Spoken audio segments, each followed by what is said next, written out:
Nintendo has shown time and time again that they want nothing to do with their fans. Just look at their track record. They've shut down projects like AM2R and Pokemon Uranium, games developed by passionate fans wanting to breathe new life into beloved franchises. It seems like they view every fan creation as a threat instead of an opportunity to strengthen their community. If you named your dog Pikachu, they would probably try to sue you. They toss out lawsuits like confetti at a parade, going after fan-made games, community events, and even YouTube channels using their content. It's almost as if they made it their mission to stamp out any trace of fan creativity or enthusiasm.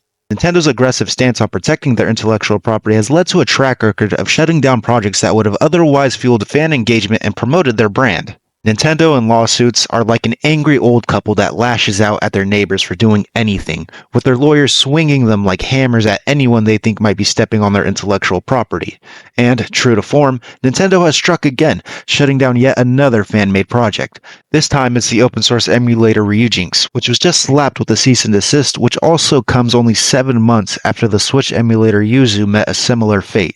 The announcement would come by way of Discord, which says, yesterday, the owner was contacted by Nintendo and offered an agreement to stop working on the project, remove the organization and all related assets he's in control of. While awaiting confirmation on whether he would take this agreement, the organization has been removed, so I think it's safe to say what the outcome is. The Ryujinx website remains online, but the download option for the Switch emulator has been removed. The project's GitHub repo has also been made private, a clear sign that Nintendo's legal hammer hit hard. Ryujinx is a Nintendo Switch emulator for PC and became a popular software for Steam Deck users, but the team behind the emulator was also developing a port for iOS, potentially bringing titles like The Legend of Zelda Tears of the Kingdom and Mario Kart 8 Deluxe to the latest iPhones. Imagine being able to play your favorite Switch games on your phone, anywhere you go. Footage on YouTube also showcases the emulator running on Android, playing games like Sonic Mania, One Piece Unlimited World, and Ultimate Ninja Storm 2.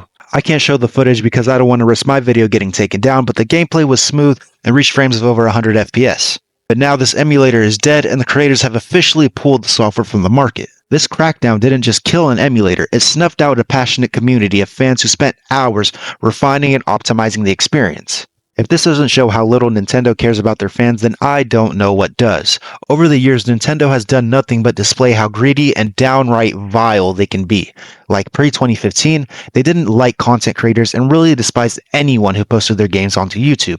They would regularly DMCA strike anyone who used a second of their gameplay or music in their video. And if that wasn't bad, they even came out with a pimping creator program to support the people who made Nintendo-approved videos on their games. So in exchange for avoiding a DMCA strike, you had to whore yourself out to Nintendo and basically make content that glazes them in any way possible. Thankfully, they did pull the plug on this program when they realized nobody wanted to be a walking Nintendo billboard. I don't know which big brain executive decided to greenlight that project, but that was just plain disgusting. Another big dumpy that Nintendo took on creators was the time they sent out a cease and desist on a controller memorial dedicated to a YouTuber who had passed away in 2019. Etika was a YouTuber who had a following of more than 800,000 subs and was popular for his over-the-top reaction videos and his love of Super Smash Bros. He was a massive Nintendo fanboy and made a bunch of videos on their games, and although his channel has since been deleted, his passing left an undeniably somber impact on his fans who wanted to memorialize him through his favorite console, the Nintendo Switch. So they stitched together an Indiegogo fund to get specially made Etikon controllers. It was aimed at honoring Etika's memory, but Nintendo would also shut down this project and basically told everybody to kick rocks through another cease and desist, just completely spitting in everyone's faces. So it's no surprise that I believe Nintendo truly despises their fans. They'll go to any lengths to crush the love and creativity their community shows, all in the name of protecting their intellectual property and trademarks. There's no low they won't stoop to, they're already scraping the bottom. And yet, despite all of this, fans continue to show their love and support for the company. It's almost ironic how they build up this loyal fan base, only to turn around and tear it down at every opportunity.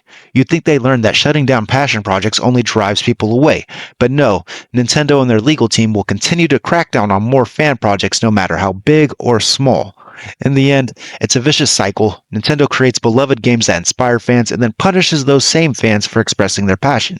As long as they continue to prioritize their iron grip on intellectual property over community goodwill, they will continue pushing away the very people who made them a household name in the first place. Well, that's all I have for today's video. If you guys have any questions or comments about the topics discussed, please leave them in the comments below. I really appreciate you guys for making it to the end of the video, and as always, have a good one.